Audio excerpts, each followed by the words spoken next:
3, 2, 1. Buenas a todos, ¿qué tal estáis? Bienvenidos al podcast de Conquer Media. Hoy me he traído a dos grandes amigos, a Chus Cámara y a Noemí Carro, para hablarte sobre copywriting, estrategia digital y todo lo que tienes que saber que Noemí puede enseñarte. Así que, sin más dilación, vamos con ello. Bueno, bienvenidos al tercer episodio de Conquer Media. He tenido el placer de ser invitado por Marcos y a la vez, cuando estuvimos hablando Marcos y yo, dijimos que tenían que ir pasando todas las personas que trabajan en Conquer Media y empezando por una persona que a Noemí la conocía solo de las redes sociales y poco de las redes sociales porque buceo poco en ellas, pero cuando vi que tenía un blog me metí a leer el blog y madre mía, lo que hay no son posts, son obras de arte. ¿Y por qué digo esto? Mirad, porque muchas veces los conceptos ya están puestos, los establece mucha gente y estamos ya hartos y requete hartos de leerlos. Pero depende de cómo nos los cuenten, van cogiendo un cariz o van cogiendo otro cariz.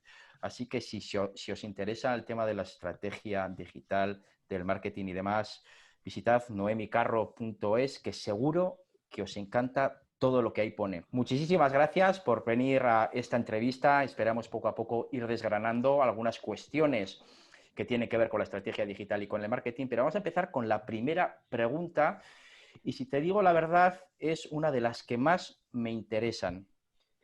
¿A qué huelen las nubes? Qué buena pregunta. Bueno, para ya lo que viene siendo todo el episodio del podcast, vaya expectativas me toca cumplir y cubrir ahora, ¿sabes? Así da gusto, pero bueno, Hemos puesto por las nubes. Da un poquito de miedo también. ¿A qué huelen las nubes? Las mías huelen a Asturias siempre. Asturias, que es mi tierra y que en todos los sitios en los que he vivido siempre ha sido mi casa. Entonces, para mí las nubes huelen a Asturias. Bueno, le he dicho a qué huelen las nubes porque es uno de mis olores favoritos, me encanta el olor a humedad y leyendo uno de los blogs era una de las preguntas que ella ponía, entonces preparando un poco esta entrevista digo, esta pregunta se la tengo que realizar. Bueno, como especialista, Noemí, vamos a empezar directamente al grano, como especialista en social media, cuéntanos un poco, ¿qué hace una consultora de social media? Porque mira, muchas veces si te digo la verdad, cuando estoy trabajando contigo, con Marcos o con otras personas, todos los tecnicismos que utilizáis, muchas veces tomado del inglés, muchísimas veces yo me pierdo y digo, la primera vez que Marcos, y esto es verídico, me dijo, oye Chus, tenemos que trabajar para hacer un nugget. Entonces, claro, yo fui ¿Los al nuggets de diccionario. Burger King? ¿Qué tiene que ver eso aquí? Efectivamente. Entonces, bueno, no sé si nos podrías explicar un poquito qué hace una consultora en social media. ¿Cuál es tu labor? ¿Qué es el Pues social media?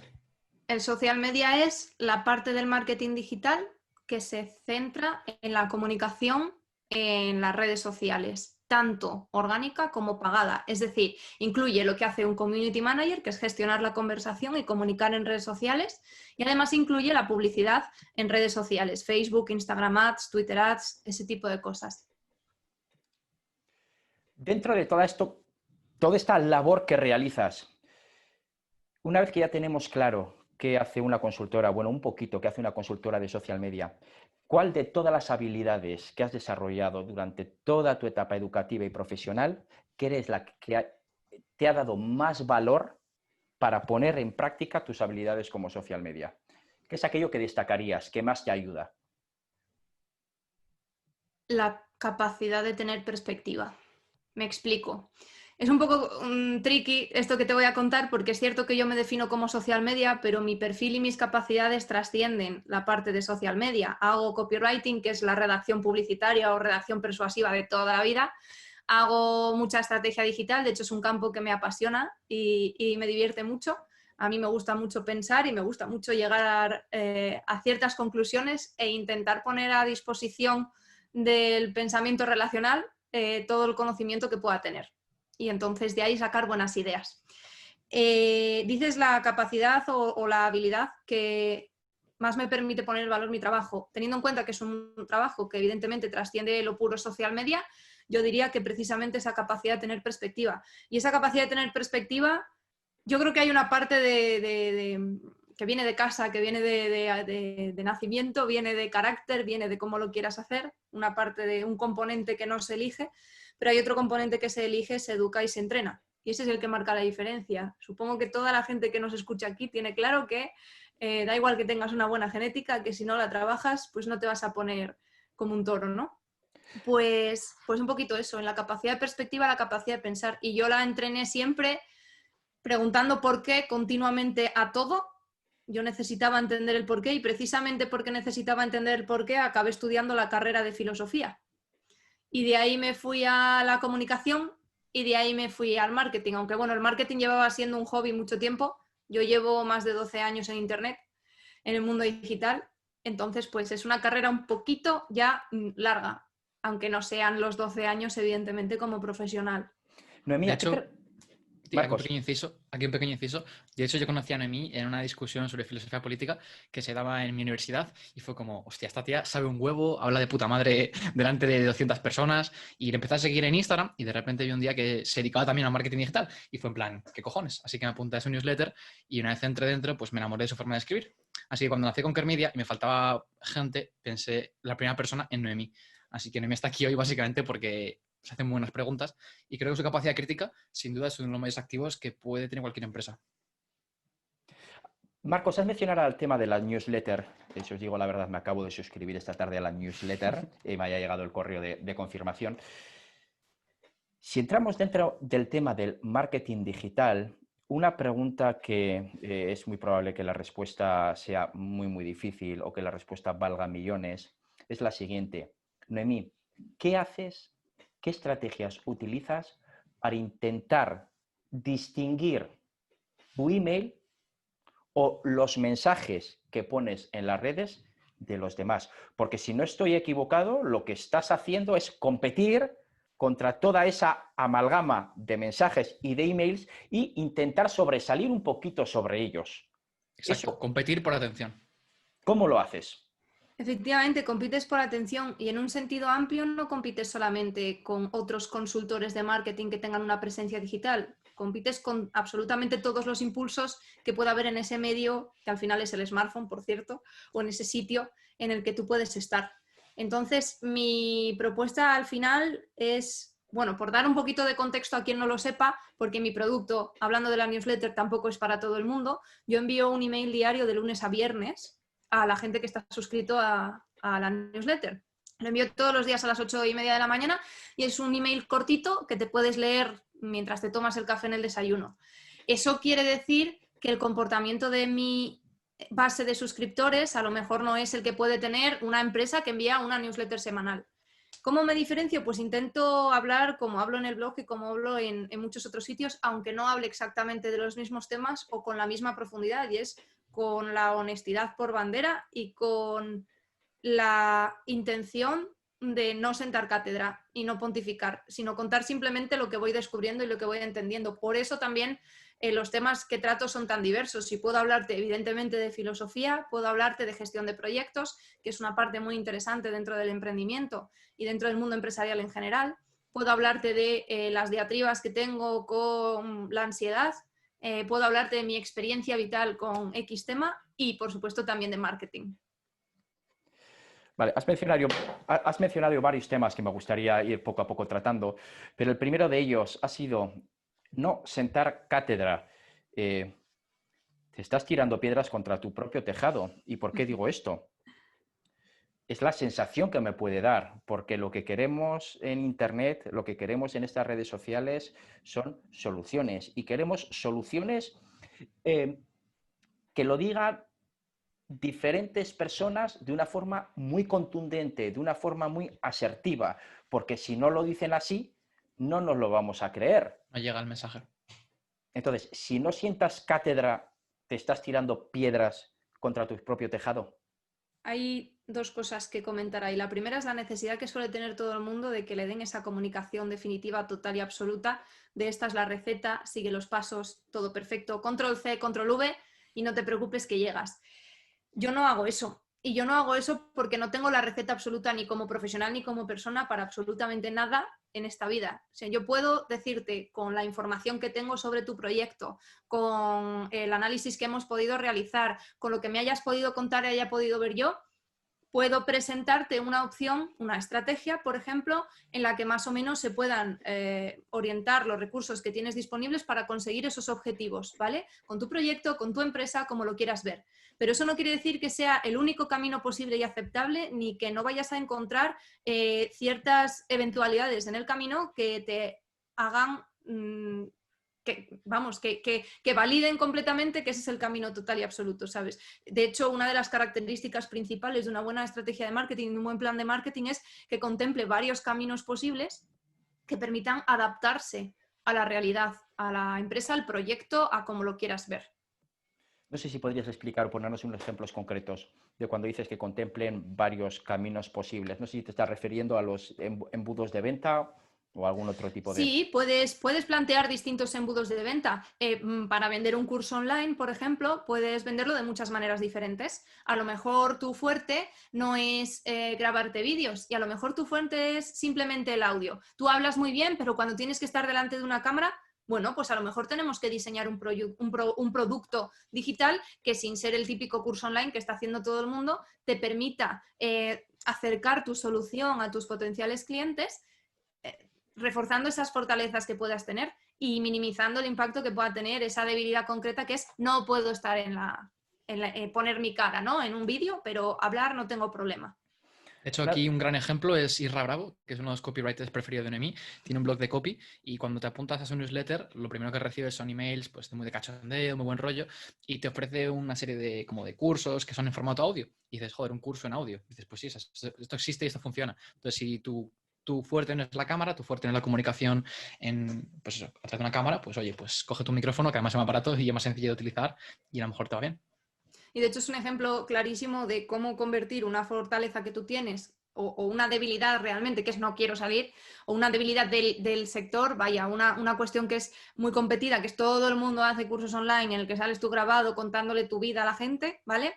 Pues mira, lo conviertes en una opción para diferenciarte. Y así te De montas hecho, un curso en yo con audio. AudioFit literalmente hice esto. No tenía ni Claro. idea de editar vídeo a nivel básico. Me daba pavor exponerme ante la cámara y no tenía el presupuesto para comprar cámaras de buena calidad a todos los profes. En cambio, un micrófono costaba 100 euros de buena calidad y era muchísimo más fácil de empezar con ello. Así que AudioFit, que sepáis que surge un poco de la necesidad, no de que me pareciese la mejor opción siquiera. Noemí, ¿qué importancia tiene la honestidad? Habías dicho que uno de los éxitos o por qué tu blog nos llama tanto, ¿no? Uno de ellos habías dicho, la primera condición o el primer valor era no sentar cátedra.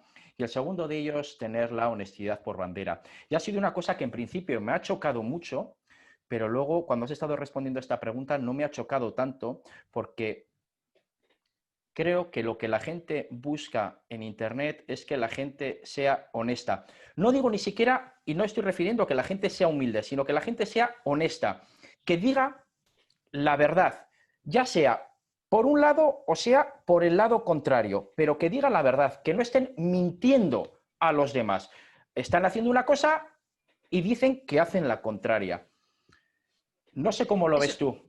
pasa con muchas marcas y con todas, si echas la vista atrás y te fijas en grandes marcas históricas que a lo mejor pudieron enfrentar mal ciertas crisis de reputación porque no fueron honestas en su momento, todas aquellas marcas que han utilizado estrategias deshonestas, y ojo que la honestidad tiene un componente que todos más o menos podemos entender aquí, pero también hay un componente subjetivo. Lo que yo crea que es deshonesto no necesariamente tiene que encajar en todas las situaciones con lo que tú creas o crea que cualquiera de los que nos están escuchando, ¿vale? Pero aún así, el recorrido es bastante similar y es que suelen ser marcas que tienen las patas muy cortas. Y cuando vives en un mundo en el que tus impactos comunicativos son limitados, como por ejemplo los 70 y dependen de un montón de presupuesto, a lo mejor eso es más fácil de controlar. Pero cuando estás exponiendo tu vida, y hablo por ejemplo de marcas personales, continuamente en el mundo digital, y empiezas a hacer cosas que a tu audiencia le pueden chirriar, o empiezas a predicar un montón de cosas, pero no a vivir de acuerdo con ellas, al final seguirás impactando y seguirás captando a la gente nueva que te llegue, pero serás incapaz de fidelizar. Y hay que entender una cosa, y es que en marketing una de las máximas que hay es que conseguir que un cliente te vuelva a comprar siempre es mucho más barato que conseguir un cliente nuevo. Y eso es porque cuando ya has vencido la barrera de que alguien pueda pagarte, fidelizarlo tiene un menor coste en esfuerzo y desde luego hay otra parte más interesante y es que para ser un mentiroso tienes que tener muy buena memoria.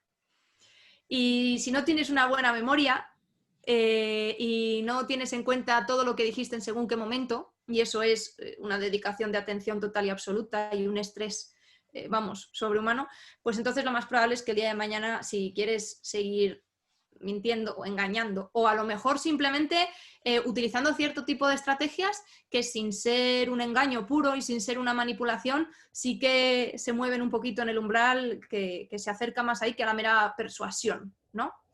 O a lo mejor cuando, no sé, en una venta directa intentas realmente cansar muchísimo a la persona que tienes delante para que la decisión de compra la tome cuando tiene sus defensas bajas, está excepcionalmente cansado y a lo mejor pues no está en situación de tomar una decisión que de otra manera no tomaría. Y eso es deshonesto. Por no hablar, claro, pues, podríamos estar hablando horas de los vendehumos del mundo de Internet. Y es que hay todo un sector en Internet que habla a la gente que no tiene ni idea de qué hacer con su vida y que espera un salvador. Y esto Marcos y yo lo hemos hablado mucho porque hemos hablado también de, ya nos vamos un poquito más a filosofía, de qué ocurre en la sociedad cuando la gente a lo mejor no tiene una creencia religiosa concreta que le diga cuál es su sitio en el mundo y qué está bien, qué está mal y qué es lo que hay que hacer. Nosotros vivimos en una época en la que la religión a lo mejor no es tan importante, somos la mayor parte de los españoles, por ejemplo, de herencia católica, presumiblemente, aunque solamente sea cultural, ¿vale? Aunque no nos bautizasen, pero culturalmente estamos más cerca de ahí. Y sin embargo necesitamos tener esa espiritualidad también.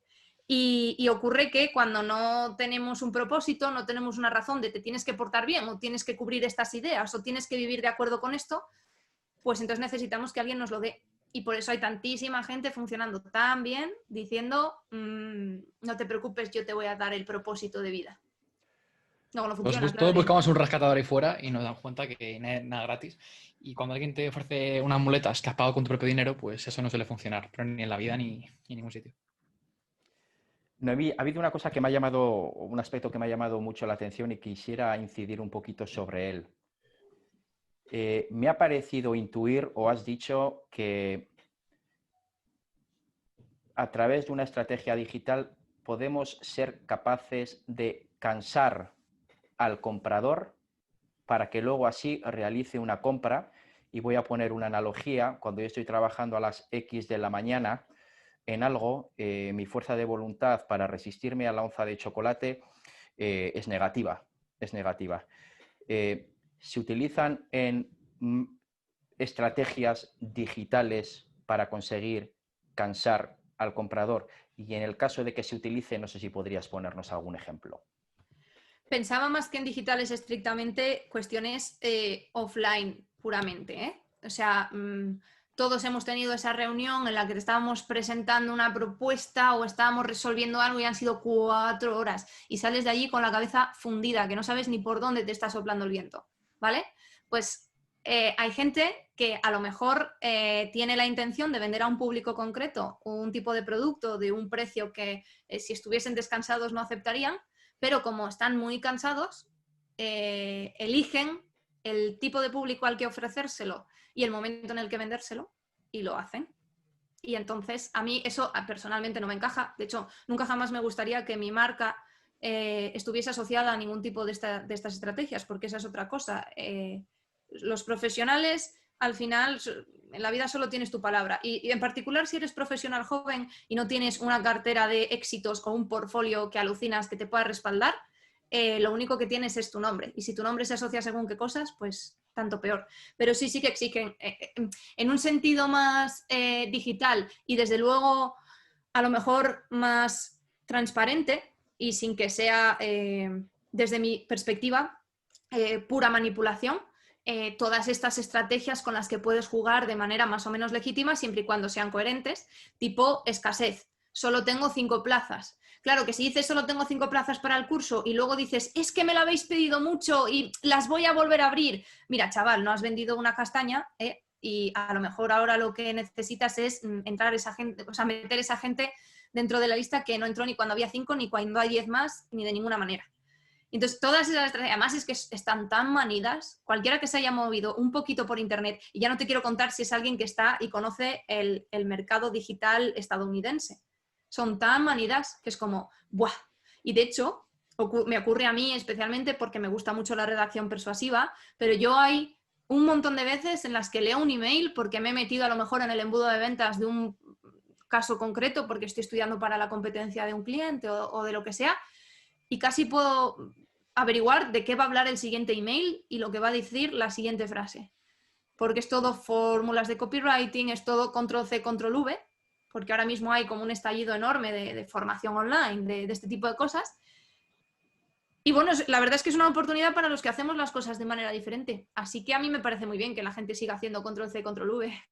Lo que pasa es que es muy difícil distinguirlo, porque por un lado, si nos quieren cansar para realizar una venta, por otro lado, si ponen generadores de dopamina para que entremos en la web y ¡pum!, nos salte el chute de dopamina. Todo eso al final lo que va a hacer va a ser nublarme la mente y yo no voy a saber diferenciar. O puede ser más difícil para mí diferenciar de cuando le estoy leyendo y está hablando con Noemi Carro, que sé que es una persona honesta, que trabaja como hay que trabajar y que no sienta cátedra, o como estoy hablando con un vendehumos que al final me lo va a vender. O sea, yo como usuario, la persona que está detrás de la pantalla como usuario, ¿cómo puede distinguir si con la persona con la que está hablando le quiere vender humo, utilizando además estrategias, digamos que no muy legítimas desde mi punto de vista, o si de verdad es una persona que le quiere ayudar y que le ofrece algo a cambio? De todas formas, chicos, aquí un pequeño inciso. Creo que puede haber en marketers y fuera que apliquen estrategias típicas de vendehumos, pero que el producto sea legítimo y sea potente. Entonces, yo distinguiría entre la gente que vende humo y utiliza técnicas de vendehumos y la gente que tiene un buen producto y que simplemente se pasa al lado oscuro de la fuerza y empieza, pues, o a mentir a la gente, como dices tú, o a crear escasez artificial de forma poco inteligente y la cual está cambiando siempre. Yo te doy una respuesta corta y una respuesta larga. La respuesta corta a cómo saber si alguien me está vendiendo humo o no me está vendiendo humo es fórmate, como tienes que conocer todo el mundo, o sea, todo lo que tú tienes alrededor y tienes que saber distinguir si quien te quiere hacer firmar este contrato te está engañando o no te está engañando, y a lo mejor lo mínimo que tendrías que saber es qué normativa se te aplica cuando vas a firmar una hipoteca. Entonces también tendrás que ser consciente y tomar una decisión más o menos meditada y responsable sobre lo que implica la compra que vas a hacer. ¿Que prefieres que no? Pues ya te curtirá la espalda el haber comprado 2 o 3 cosas que luego eran todo un overpromise, ¿no? Un montón de promesas, pero luego no había por dónde cogerlas, y viviendo y aprendiendo, pues como todo el mundo. Esa era la respuesta corta. La respuesta larga, trucos tipo, te prometo que vas a obtener no sé qué. Tú no puedes prometerle a nadie que va a obtener nada porque no lo estás ejecutando tú mismo. A lo mejor esa persona compra tu curso, por ejemplo, o compra tu producto y lo deja en un cajón o no lo aplica deliberadamente, etc. De hecho, el discurso de haz esto, o sea, yo te vendo lo que tienes que hacer, siempre me deja el recurso a mí de decir, es que no trabajaste lo suficiente. Es el negocio del siglo. O sea, Porque no si lo yo no aplicaste tengo como que yo te enseñé. Claro, si yo no tengo que asumir realmente la responsabilidad que hay por haberte vendido una metodología que a lo mejor has aplicado o no funciona, siempre puedo decir que la parte fue, no, es que a mí me funcionó, entonces tu problema es que no lo has aplicado debidamente. De hecho, acabas de invocar a Nassim Taleb automáticamente con el libro de Skin in the Game, aunque acaba de enseñar el cine negro, no Skin in the Game, el que tenemos un problema en la sociedad actual de gente que no se juega al pellejo, ya sean políticos, banqueros centrales, ejecutivos de altas empresas y en este caso, pues gente que vende cursos online de cosas que si enseñas mal, pues ellos no sufren las consecuencias de esas malas acciones. Entonces es un problema serio y lo que te dicen Nassim Taleb es que tienes que entender esto y cambiar los incentivos que tiene cada persona dentro de una empresa, por ejemplo, para que esto deje de ocurrir. O sea, al final, como dice Warren Buffett, dime qué incentivos tienes y te diré qué comportamiento vas a tener. De todas maneras, es como ese negocio perfecto, enseñar a otros a emprender cuando a lo mejor tienes solamente un emprendimiento a la espalda y entonces crees que lo que has encontrado y lo que has vivido te sirve para crear un montón de empresas en un montón de nichos diferentes y en un montón de circunstancias diferentes. Pues bueno, luego el mercado te pone en el sitio en el que te tiene que poner también. Y volvemos a lo mismo. Al final lo que hay que preguntarse es cómo de larga quieres que sean las patas de tu proyecto.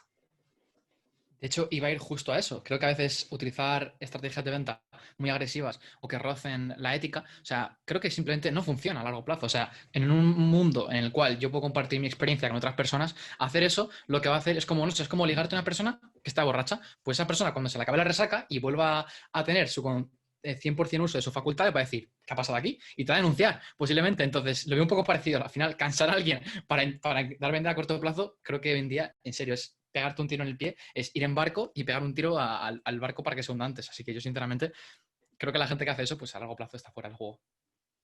Totalmente. Sí, lo que pasa es que ahí el problema que tenemos es que una persona puede estar jugando a corto plazo y hace ya la cantidad que quiera y ya se retira. Pero los perjudicados somos nosotros. Y creo que eso es uno de los grandes problemas que tenemos. Chus Tienes, Cámara saca un videocurso, lo que cuento es cierto o es mentira, pero utilizo unas técnicas inapropiadas y hago ya X mil y ya me retiro. Pero yo ya he engañado, y digo, utilizo la palabra engañado porque lo he hecho aposta, yo he engañado a esas personas que han comprado mi curso. Y creo que eso es uno de los grandes problemas que hay. Porque si tú tienes una empresa que quieres que efectivamente, como habéis dicho los dos, tenga las patas largas, efectivamente tienes que jugar a largo plazo, efectivamente tienes que ser honesto, efectivamente no tienes que saltar cátedra, efectivamente no tienes que decirle lo que van a Pero es conseguir. que ahí, Chus, ¿dónde está la pasta? O sea, la pasta no está en los próximos 2 años. La pasta en AudioFit está en el 99% de la gente que le puede interesar aprender a mejorar su salud, su masa muscular, ser entrenador, que no sabe ni quién es AudioFit ni quién es Marcos Conker. Entonces, cuando piensas a corto plazo, es que ni la persona más egoísta del mundo, más ahora del mundo, pensaría eso a corto plazo. O sea, y al final, construir un negocio digital no es lanzo un curso a ver qué pasa y me tumbo en la playa o con el portátil, sino que es trabajar, trabajar y trabajar. Y cuando te planteas poner en riesgo todo por lo que has trabajado, por vender un 10% más el mes que viene, yo de verdad pienso que nadie en su sano juicio haría eso. de hecho, es que para pegar un pelotazo y retirarte tienes que hacerlo muy bien. Porque aquí todo el mundo habla de facturaciones, pero nadie habla de rendimientos finales. Y yo puedo facturar 100.000 y gastarme 99.999. Vaya pelotazo. O sea, tienes que encadenar muy buenos lanzamientos de una rentabilidad muy concreta, más lo que te toque pagar de impuestos, etc., etc., y reinvertirlos muy bien en presumiblemente otros sectores, y hablo de quizá otras fuentes de ingresos que a lo mejor te puedan alcanzar más esa supuesta independencia financiera para pegar ese pelotazo. Pero si no cuentas con una masa de recursos económicos potente, para pegar ese lanzamiento ahí a tope, no lo consigues.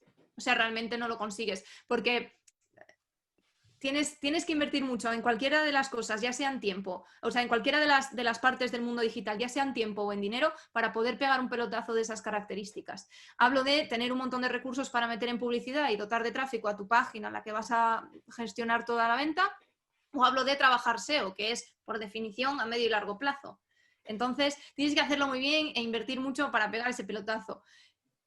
Por no hablar, pues eso, del coste que tiene sacar un producto, porque si hablamos del mundo digital, como que no lo hay. Para empezar, la regulación fiscal del mundo digital es horrorosa, porque como todo lo que tiene que ver con la parte estatal, tiene una adaptabilidad limitada, digamos, y entonces no hay un sistema propio específico para todas este tipo de actividades, ¿vale? Que por otro lado son cada vez más numerosas, por no hablar del coste, porque yo puedo hacer un videocurso en mi casa o puedo contratar un videógrafo y además un editor y además que el videógrafo venga evidentemente con su equipo de iluminación y no sé qué, y ahí vamos sumando. Entonces, es muy difícil hacer un producto de pelotazo sin reinventir. Por eso el curso natural de las cosas es empezar con un mini curso así chiquitito que has grabado a lo mejor en tu casa, te has cuidado un poquito la iluminación, has comprado un micro un poco que tal y ahí ir creciendo. Y precisamente en la solidez de la marca está el que el resto de productos que puedas sacar a partir de esos sean sostenibles o no y puedan funcionar.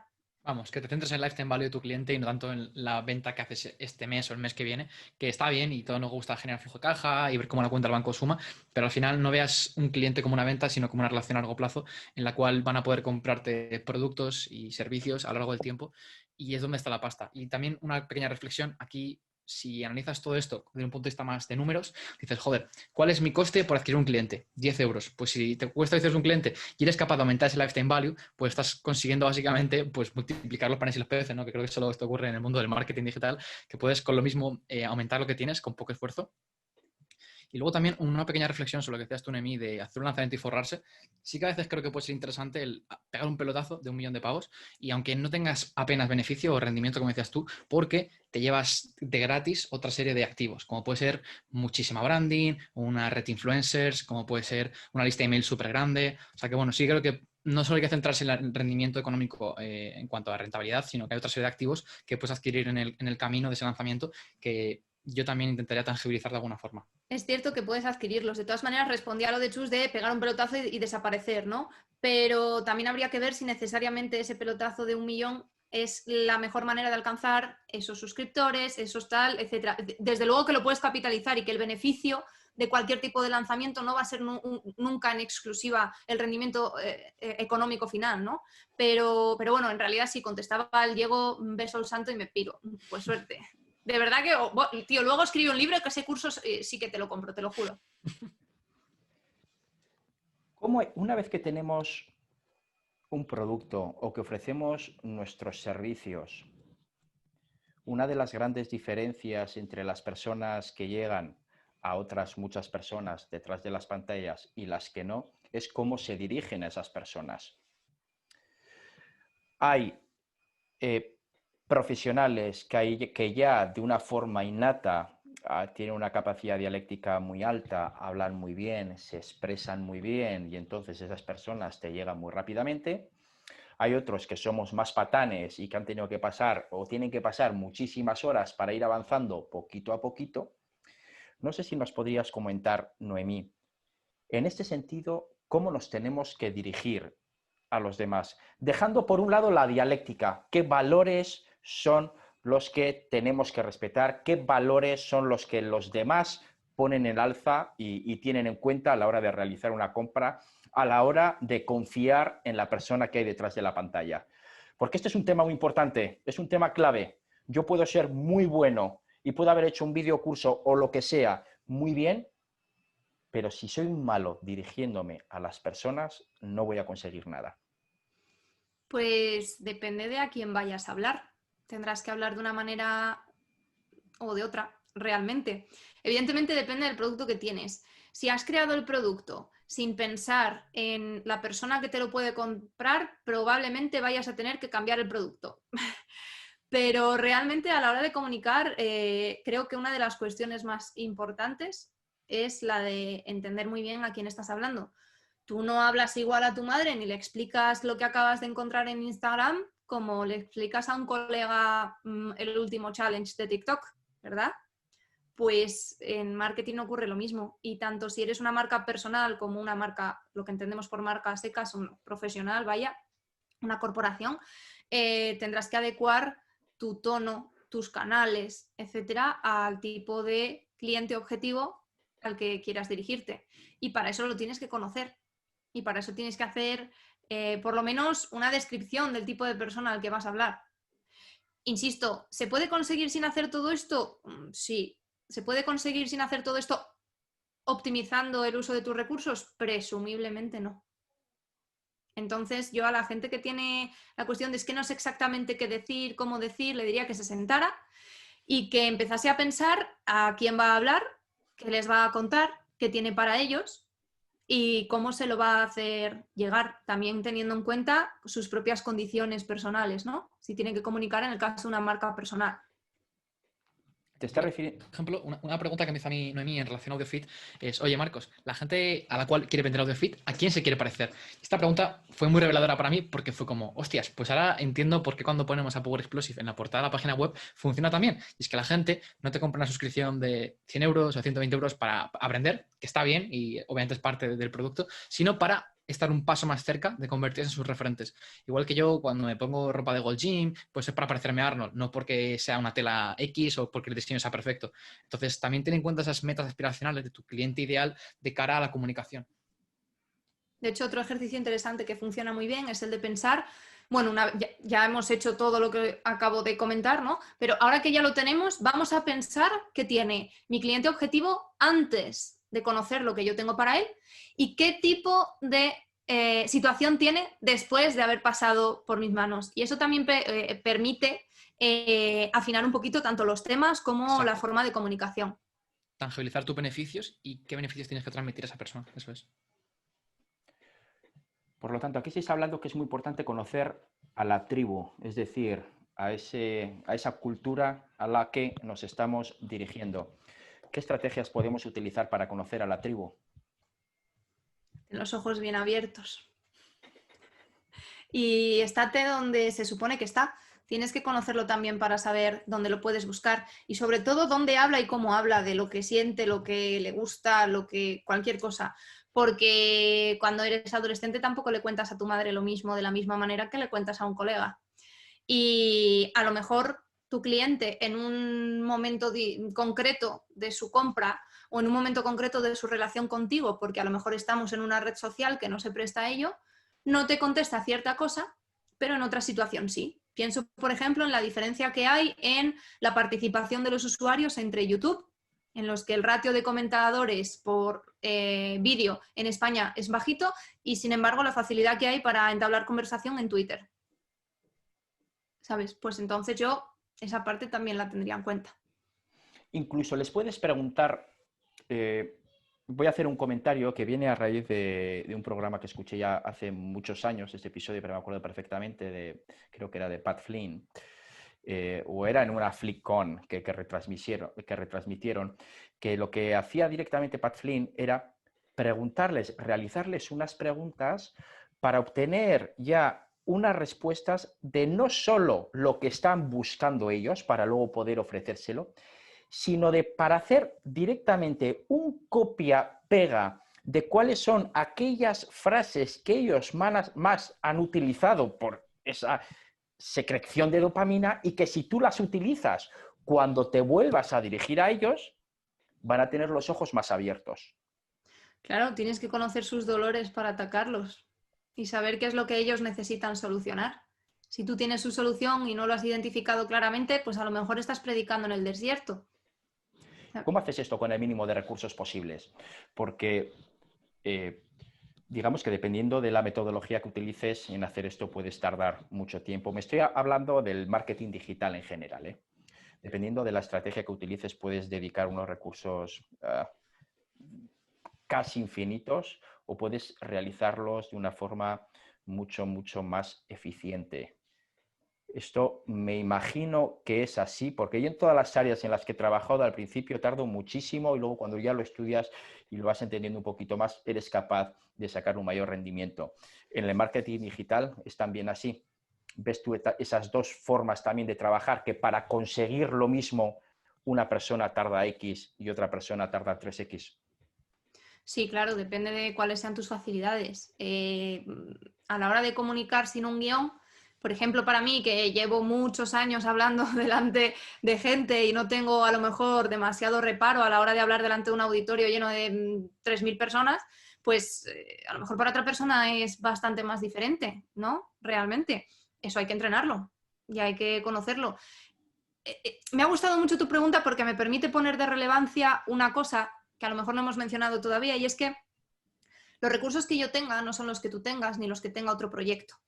Y de tu situación particular y de tu propuesta de valor particular va a depender lo que realmente puedas hacer en el mercado con tu proyecto y con tus grupos de interés o el tipo de perfiles a los que te vayas a dirigir.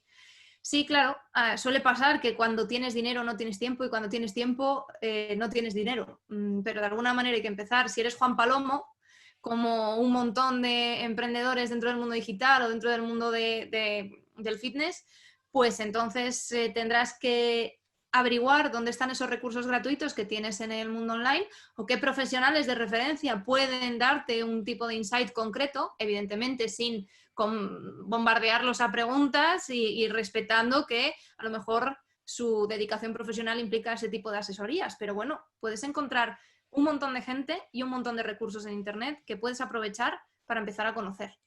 Total. ¿Cuál es uno de los fallos con los que más fallos, perdón, igual el término es erróneo. ¿Cuál es uno de los mayores errores que te has encontrado o que te encuentras dentro del marketing digital entre los diferentes estrategas? ¿Hay algo que te llame la atención que digas, ¿cómo lo haces así? Creo que no se revisa lo suficiente el desempeño después de que se ha diseñado la estrategia. Y creo que no se da suficiente valor a la adaptabilidad. Lo que pasa con las estrategias es que hay que entender que son documentos vivos cuando tú tienes una estrategia en papel. Y me da igual que sea una estrategia digital firmada por no sé qué consultora, empresa grande de consultoría, que un folio DIN A3 en el que has puesto lo que tienes en la cabeza y, vale, yo quiero conseguir esto de esta manera. Pero hay que entender que eso a lo mejor es un plan y que hay que adaptarse. Y que si vemos que no funciona, pues si creaste la primera vez tu producto sin pensar en quién te lo iba a comprar, puedes pensar que eres un fracasado emprendiendo o puedes pensar que a lo mejor ese no era el producto. Vamos a refinarlo. Vamos a ver qué podemos hacer, cómo podemos mejorar. Eso ocurre cuando a lo mejor hay una forma de entender la estrategia como un producto que yo te entrego. Venga, esta es tu estrategia, tú verás. Pero, sin embargo, una cuestión esencial es la evaluación del desempeño y la capacidad de adaptarse. Y, de hecho, es tan importante que ha generado una propia disciplina dentro del mundo digital, que es el growth marketing, que es cómo validar hipótesis y caminos posibles que podemos alcanzar con el mínimo presupuesto y recursos que podamos invertir. Y aquí te voy a cortar y voy a leer la mente de Marcos porque le acabo de ver la idea que le estaba pasando por delante de la mente. No solo adaptarse, sino además hacerlo de forma rápida. Ser capaz de testear rápidamente. Marcos, esta idea te ha pasado por la cabeza. Sí, claro. Pues me acuerdo de una conversación o de conversaciones con Marcos y una creo que de las características de Marcos es la capacidad de adaptación. El aprendizaje, Noemí, ¿qué importancia tiene si queremos tener buenas ideas? Porque hemos hablado de diferentes etapas, de un poco si queremos crear un producto, de si tenemos que dirigirnos a esa tribu, tenemos que conocer a la tribu, tenemos que conocer sus características, tenemos que conocer el lenguaje, con qué personas se relacionan, pero nos hemos olvidado, no nos hemos olvidado porque la estoy tratando ahora, pero no hemos tratado la primera etapa, y es una etapa de creación de ideas de qué es aquello que nosotros podemos hacer, podemos inventar para ayudar a esa tribu. Es la etapa de generación de ideas, es una etapa clave, una etapa fundamental que va a marcar el devenir del resto de procesos. Es una etapa sin la cual el devenir del resto de procesos no tiene ninguna importancia porque no existirían como tal. ¿Qué importancia crees que tiene tú el aprendizaje en esa generación de ideas? Pues toda. El aprendizaje formal y el informal, y vivir con los ojos bien abiertos y parándote a pensar y reservando tiempo para pensar y encontrar esas relaciones entre las ideas. Mira, con las buenas ideas empresariales pasa algo muy curioso y es de lo que también he hablado en el blog, y es que todo el mundo le parece que una idea es brutal. Joder, cuando ha triunfado, tío, qué mala suerte que nadie ve esa idea venir, macho, al principio. Y entonces nadie quiere apostar por ti, pero cuando ya has llegado, oye, tío, ¿te acuerdas de hace 3 años cuando...? Ya, vaya hombre, Y me claro. dijiste que me hiciera funcionario. Jolín, qué pena, ¿eh? Pues mira, con las buenas ideas, tanto en general, en estrategia o en desarrollo de ideas de negocio, pasa precisamente eso, que uno lo ve a toro pasado. Sin embargo, poder tener esa bombilla que se enciende de repente es algo que, aunque parezca mentira, se puede propiciar. No se puede conseguir un resultado determinado, pero sí se puede propiciar. Si tú ves la vida, y me sirve igual para aquellas personas que gestionan sus redes sociales y dicen, jo, es que no tengo ni idea de qué contar, ¿vale? Pues vamos a ver la vida desde los ojos de tengo que resolver eso que no puedo resolver. Necesito encontrar temas sobre los que hablar, que te preguntan tus clientes, qué has visto en tu día a día desde que te has levantado hasta que te has acostado que puede ser útil comentar, que puede interesarle a, ¿sabes? Pues con las buenas ideas, tanto de negocio como para cualquier otro tipo de cosa, pasa exactamente lo mismo. Si empiezas a intentar establecer voluntariamente relaciones entre ciertos conceptos, es tanto más fácil que las puedas encontrar. Pero desde luego no las vas a encontrar si vives en una vorágine continua en la que pararte a pensar y no tener ruido es el lujo de los 10 días que te vas de vacaciones en agosto, y además lo más que haces por exponerte voluntariamente a gente que piensa de manera distinta es, no sé, la polémica de Twitter de política del último día. Hay que ser valiente también para eso, ¿eh? Hay que ser valiente y hay que ser el primero en encontrar una idea y en intentar ponerlo en práctica.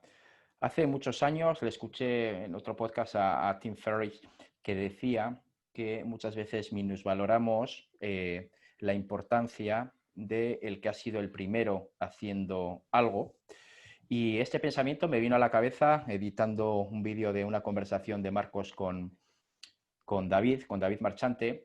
No sé qué pregunta ahora le haces, pero bueno, es un vídeo que he visto 47 veces en la edición.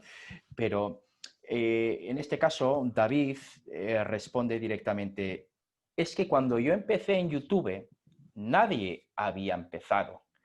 Es que cuando yo me exponía delante de toda la gente con ese píxel en la cara, nadie lo hacía. Entonces, ahora que yo he empezado en el marketing digital y nadie dentro del mundo del fitness lo hacía así, dice, también soy el primero. Dice, es que ya tengo ese bagaje. Es que no es la primera vez que hago algo el primero. Es decir, creo que tenemos que poner en alza cuando una persona se echa a pecho descubierto y dice, voy a ver qué pasa. Porque luego sí, efectivamente, hemos dejado pasar esa idea. Pero es que, como has dicho tú ahora muy bien, Noemí, es que hay que ser valiente para echarse al ruedo, ¿no? Y hay que ser valiente, como has dicho ahora, también para escuchar las voces de personas pues, que muchas veces no te van a alabar y que lo único que van a hacer van a ser lanzarte diatribas porque tal vez te metas donde ellos no quieran que te estés metiendo. Todo esto me genera, lo quiero hilar, perdona, con un post que he leído en tu blog que habla de la ansiedad. Tienes que ser una ninja del control de la ansiedad. ¿Y por Unas veces más que otras. ¿Qué utilizas para gestionarlo? ¿Qué utilizas para gestionar no estar pendientes de esos likes, de esas respuestas inmediatas, de toda esa estrategia que has utilizado para ver si tiene una respuesta y de repente ves que esa respuesta no es tan rápida como querías o que no va en el sentido en el que tú querías? Porque estás expuesta en un medio que si algo genera, tal vez genere felicidad, tal vez, pero ansiedad genera seguro. ¿Cómo lo controlas? Te voy a contestar primero partiendo una lanza y dándote la vuelta a lo primero que dijiste, bueno, que has dicho, porque pasa que los del norte usamos así los verbos, hijo. En ser el primero en hacer algo. Es cierto, por ejemplo, que cuando David Marchante estaba haciendo YouTube, había muy poquita gente haciendo YouTube en España. Quiero decir, ¿sabes qué pasa? Que pasa lo mismo con las ideas originales. Nunca nadie jamás tiene una idea 100% original, porque todas las ideas que tenemos son consecuencia de lo que hemos vivido, del tipo de inputs que hemos recibido en nuestra vida y del tipo de decisiones que hemos tomado. Entonces, estoy de acuerdo en que es una ventaja competitiva casi incomparable ser el primero en un mercado, pero no quiere decir que eso te granjee ni el éxito ni el mantenerte. Cabify llegó al mercado en el que estaba Uber 2 años después. Y ahí lo tienes partiendo la pana contra el que se supone que iba a hacerlo todo genial porque era el primero, ¿no? Pues con eso ocurre lo mismo. Además, hay algo muy complicado o muy interesante también en aquellos que están en los primeros en el mercado y se comentaba en una newsletter a la que estoy suscrita, que es La Bonilista, en la última edición, la de este fin de semana. Y el autor comentaba un caso en el que un emprendedor de una startup le comentaba súper contento las métricas que había tenido en el último año, el porcentaje de facturación que había duplicado, ponte pues en los últimos, cada mes, no sé, todo guay, perfecto y maravilloso, mira qué bien lo hago. Y entonces él prudentemente le contestó, es que no puedo, o sea, me alegro por ti, guay, todo ok, pero no puedo decirte si eso es bueno o es malo porque no conozco tu mercado. Yo no sé si has conseguido un 10% más de clientes entre 50 competidores o solo tú. Y resulta que de ese 10% más de clientes que has conseguido había un 100. y solo has crecido un 10%. ¿Me explico? Entonces, en función del sitio en el que tú estés en el mercado y del sitio en el que tú puedas captar, tu resultado será mejor o peor, también dependiendo de cuáles sean tus objetivos, ¿vale? Esto, insisto, quiero decir, no me voy a atribuir yo, no hay ideas originales, no me voy a atribuir yo la idea, pero viene a colación de lo que se comentaba en la monilista, ¿vale? Entonces, recomiendo que si a la gente le gusta el marketing, mundo startupil, etcétera, etcétera, pues le eche un vistacito cuando termine el episodio. ¿Cómo se escribe, Noemí? ¿Cómo se escribe? Bonilista, de Bonilla, Bonilla con B y con el Y. Respecto de la ansiedad, y aquí no puedo hablarte de la ansiedad sin contarte mi experiencia personal con ella. Y es que yo padezco ansiedad desde los 9 años, cuando tuve un accidente de tráfico muy grande con toda mi familia. Y desde entonces los ataques de ansiedad han sido, pues, no un continuum en mi vida. He pasado años en los que he estado mejor, otros menos. A lo mejor mi ansiedad, como está cronificada, pues es más vivible, en el sentido de que la gente no termina de entender o no termina de ver cuando me conocen por ahí, ¿no? Wow, ¿cómo tú tienes ansiedad, ¿no? Y a lo mejor no se manifiesta tanto en ataques de ansiedad recurrentes cada ciertos periodos, pero sí que es verdad que está ahí, existe y afecta la calidad de mi sueño, afecta mi calidad de vida, afecta mi percepción. ¿Qué hago yo para controlarla? Pues varias cosas, sobre todo siendo social media y dependiendo del rendimiento de las métricas vanas, esas de los likes y los seguidores que tenemos y el Dios mío, qué guay, el chute de dopamina, que ya me han dejado un comentario el chico que me gusta. Pues para precisamente eso, bueno, aparte de conocer muy bien cómo funciona todo por dentro y cuál es la historia del botón de like y cómo existe todo un movimiento ético contra ese tipo de diseño de las redes sociales establecido para que pasemos cuanto más tiempo mejor, dejemos cuanto más información profesional de cuáles son nuestras preferencias mejor, etcétera. Primero, conocer al enemigo, y conocer al enemigo no porque el enemigo sea la ansiedad, que también he trabajado mucho la parte que pueda haber de literatura divulgativa sobre la ansiedad, pero también conocer al enemigo que la dispara, ¿vale? Por no hablar de las cuestiones del trabajo de autoconocimiento que exige saber qué dispara la ansiedad en mi caso y qué forma toma la ansiedad en mi caso, porque lo que a mí me genera ansiedad no tiene por qué ser lo que le genere a otro, aunque siga siendo ansiedad, y desde luego no en el mismo grado. Entonces, conocer es tanto mejor. Y luego una cosa que me ha servido mucho ha sido, bueno, aparte de sí, te puedes estudiar y conocer y tener a mano todas las estrategias que hay para detectar cuándo va a proceder un ataque de ansiedad, cuándo tienes épocas en las que a lo mejor no estás descansando como deberías y tu rendimiento no es el que debería, ¿vale? Pero a mí me ha servido mucho trabajar el estoicismo y estudiar el estoicismo y el resto de la filosofía helenística en general, que se destinaba mucho a cómo vivir mejor la vida. Y me ha servido porque de alguna manera parte ya estaba en mi forma de entender la vida y parte la he ido refinando. Y luego, evidentemente, pues acudir a terapia cuando es necesario o cuando simplemente pues me apetece realmente. O sea, la primera, vamos a ver. Y esto me interesa también comentarlo, y ya si quieres luego pasamos a otra pregunta y dejo de dar la chapa, porque habrá gente probablemente que esté en la misma situación en la que yo estuve en su momento. Cuando eres alguien que se aproxima al conocimiento de una manera bastante sistemática, y en filosofía, después de haber estudiado filosofía, lo suyo es que lo hagas así, y empiezas a aprender y a estudiar sobre ansiedad, o empiezas a aprender y a estudiar sobre cualquier tema, es bastante probable que, y además si es un tema que te interesa, pues alcances cierto dominio, cierta capacidad a la hora de manejarte en ese tema. Desde luego, como aficionado, eso no quiere decir que te conviertas en un profesional. Y durante muchos años yo comentaba con mis amigos psicólogos cuál era mi experiencia con todas estas cuestiones y cuánto había aprendido yo sobre el tema.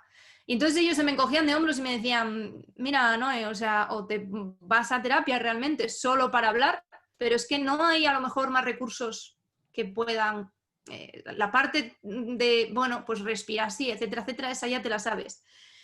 Ya, pues resulta que lo que más me sirvió en uno de los peores momentos fue precisamente hablar. Y de hecho, a lo mejor mis sesiones de terapia no eran las más, bueno, por si a alguien le gusta la psicología, la corriente a las que se adscribe mi psicólogo es la terapia cognitivo-conductual, que también tiene mucho que ver con el estoicismo, ¿vale?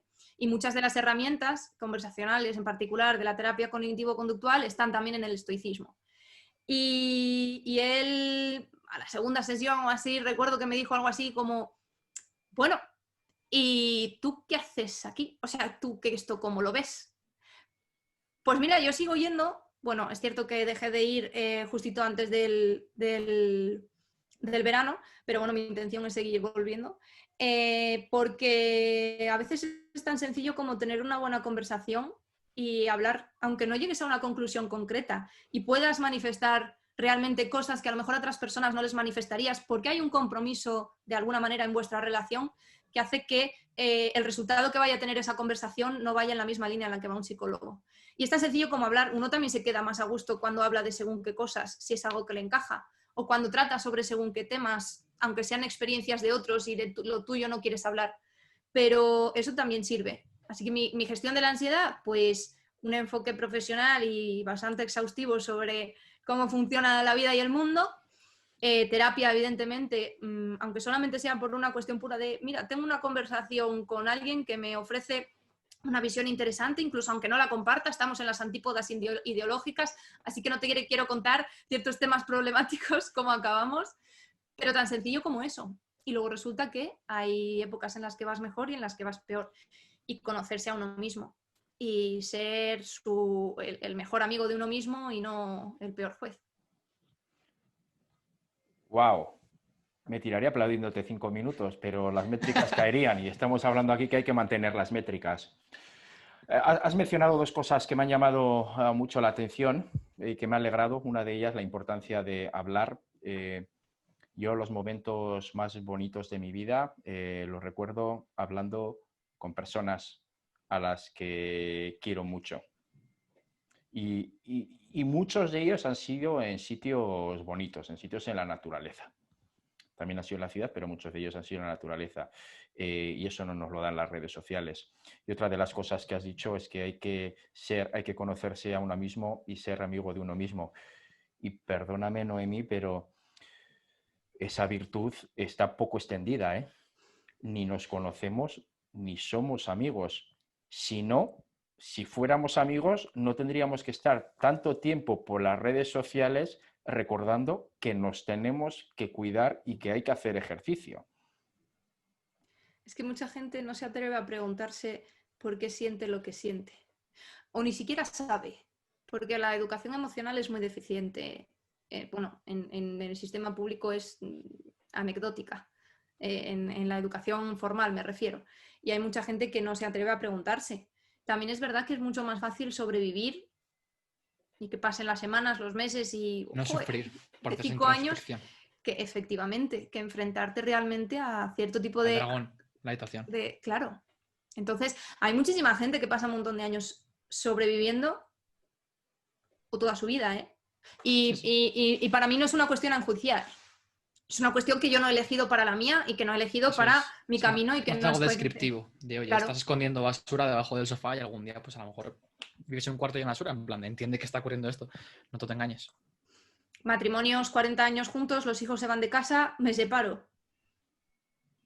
Parejas de 15 años desde los 15 juntos, a los 30 lo dejo y a los 2 años ya estoy esperando un crío con otra pareja. Todas esas situaciones, pues en mi experiencia y mi capacidad de observación, no me atrevería a decir que es un patrón, pero desde luego mi capacidad de observación se han dado siempre en personas que intuyo tienen la dificultad para preguntarse por qué de las cosas y por qué de lo que sienten. Pero también para eso hay que tener un tipo de valentía muy concreto, ¿eh? Y no es algo a exigirle a nadie, pero sí que es algo que creo que hace que uno viva mejor la vida. Cuando ya has superado esa barrera y te preguntas si realmente lo que estás haciendo se adecua a la persona que quieres ser y si realmente tienes acceso a cosas que te acerquen a esa persona que quieres ser, es mucho mejor. O sea, es como Perdona que poder te corte. descubrir... Me has puesto la piel de gallina, no se ve bien en esta webcam. Es como descubrir un universo nuevo, realmente. O sea, como si estuvieras viviendo con... No recuerdo cómo se llama esto de los caballos que te ciega así para adelante y de repente tuvieses una visión de campo. Y dices, ¡wala! Y bueno, pues tiene sus pros y sus contras. Esa conversación la tuve recurrentemente durante los años a lo mejor en los que más te conformas socialmente, que es la adolescencia, con mi mejor amigo, y él me decía, no, joder, yo prefiero vivir al 5, entre el 5 y el 6, ¿sabes? Que ahí me voy a gusto, no tengo tal.